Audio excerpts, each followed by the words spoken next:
Voilà. Alors, est-ce que je suis pressé? J'ai intitulé ça Vivre avec l'APF, parce que j'ai quand même beaucoup d'années de ma vie où j'ai vécu avec l'APF. Est-ce que je suis pressé? Eh bien, ma foi, je n'en sais rien. Toujours est-il que je suis venu au monde avant l'heure prévue. Parmi les 11 médecins consultés, à l'époque j'étais en bas âge et j'étais sur les bras de ma mère, parmi les 11 médecins consultés, il en est qui disent « il ne vivra pas ». D'autres qui murmurent « il sera idiot ». C'était un encouragement. Mes pieds sont debout, je ne marche pas, et ce n'est qu'à 8 ans qu'une intervention chirurgicale me fera bénéficier d'un équilibre précaire. Ce n'est pas rassurant tout ça. Je préfère évoquer une autre époque, celle-là par exemple. Le 14 avril 1933, 4 jeunes polios en Suisse, pour l'amélioration de leur sort, créent l'association des paralysés et rhumatisants APR. C'est le premier titre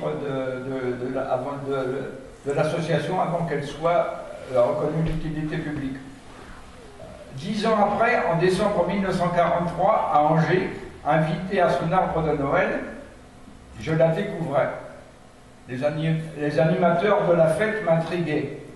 Appuyés sur des béquilles ou sur des cannes, contant des histoires, poussant la chansonnette, ils ont l'air heureux et communiquent leur plaisir à la salle.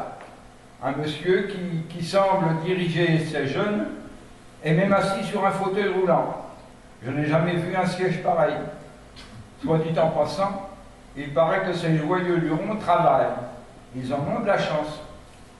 Chaque PR a un paralysé rhumatisant, c'était comme ça qu'on s'appelait. Chaque PR reçoit un cadeau et un succulent goûter. Fort apprécié en ce temps de restriction, c'était après la guerre. Elle termine cet après-midi, somme toute intéressant. C'était un arbre de Noël qui m'avait un petit peu interpellé. Quelque temps après, je lis Faire face, le bulletin national de l'APR, et je tombe en arrêt sur cette information. L'association vient d'ouvrir son premier centre masculin de rééducation professionnelle à Saint-Clément-d'Elvé, petit village des bords de la Loire. Des jeunes paralysés apprennent la cordonnerie et la vannerie. Moi qui ne me sens pas la fibre intellectuelle, une telle annonce me fait réfléchir. À vrai dire, une petite échoppe pour y faire renaître et reluire de jolis escarpins, ce serait pas si mal. Je décide assez rapidement de passer du rêve à la réalité. Pendant un mois, je partage la chaude ambiance familiale et fraternelle du centre. La vie en équipe, les copains, le scoutisme, les veillées, tout ça m'enchante. Il faut dire que jusqu'à cette époque-là, je n'avais jamais quitté papa et maman. Alors j'avais jamais vu tout ce qu'on me proposait au centre. Et alors, avec sérieux et bonne volonté aussi, je découvre la cordonnerie. Mais hélas, l'essai n'est pas transformé. L'infirmité motrice cérébrale ne me laisse pas l'habileté nécessaire à la pratique du métier. C'est l'échec et la perspective du retour à la maison, où ma mère, sans travail, veille sur mon père gravement malade. C'est alors que Pierre Foucault, dont les anciens se souviennent sûrement, Pierre Foucault, c'est l'un de nos grands lanceurs de centre. Il a, par exemple, pour ne citer qu'un, je peux vous dire qu'il a conçu le boulevard Blanqui, le siège social actuel de l'APF, et qui, paraît-il, lui a donné beaucoup de mal. Alors donc, je venais de tenter cet apprentissage de cordonnerie, puis malheureusement, je ne suis pas assez habile et c'est un échec. Bon, alors Pierre Foucault, qui dirigeait le centre à l'époque, il pensait déjà à la possibilité de venir au secours des handicapés dans des centres spécialement conçus pour apprendre un métier. Alors là, je viens d'échouer dans ma tentative de métier, ben, je suis forcément un peu par terre, parce que ben, va falloir que je retourne à la maison sans perspective. Hein. Alors, ils se sont contre... C'est pour ça que André Tranois, je lui dois aussi beaucoup, hein, parce qu'en tant que président de l'APF, j'ai consulté avec M. Floucault pour savoir ce qu'on pourrait faire pour moi. Et alors justement, le résultat de leur entretien fait que je vais pouvoir terminer mon année à Saint-Clément dans l'ambiance et au milieu de ce que j'aime. On m'enseignera les bases du français, de la comptabilité et de l'anglais. Alors, de nouveau, je me sens heureux. De là partent mon désir et ma volonté de servir, d'être militant de l'APF. J'applaudis lorsqu'elle devient l'Association des paralysés de France reconnue d'utilité publique le 22 mars 1945 et je trouve place à la délégation dans toutes les activités qui me sont possibles. À la Commission nationale des jeunes où je représente les groupes d'amitié jusqu'à la naissance de leur commission nationale. J'y apprécie Marc Roseau qui n'est malheureusement pas là, adjoint à la direction des délégations, puis directeur général de l'APF. Il nous persuade que l'APF c'est l'affaire de tous. C'est bien vrai. Hein. Alors, voyons. À la commission info aussi, la commission info, où j'ai vu naître Anjou plein feu, naître et prospérer. Hein.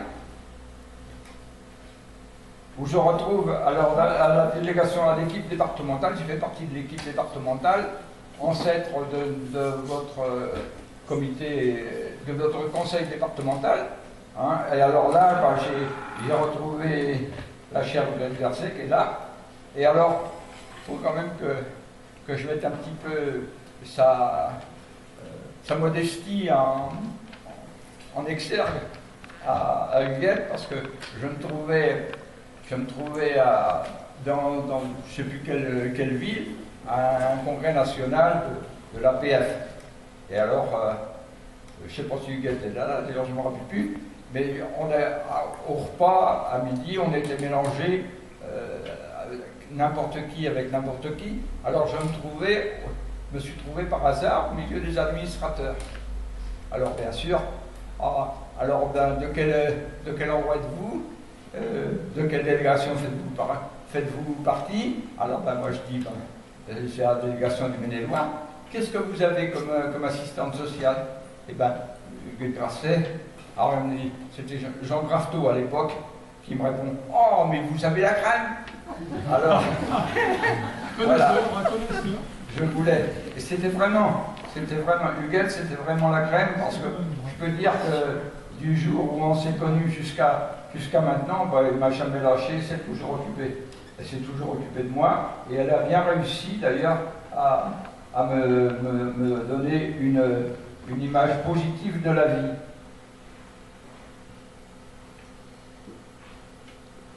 Attendez, je me retrouve. Alors, Marc Rousseau, bien sûr, c'est un de ses gros motifs, de dire à tous, l'APF c'est l'affaire de tous.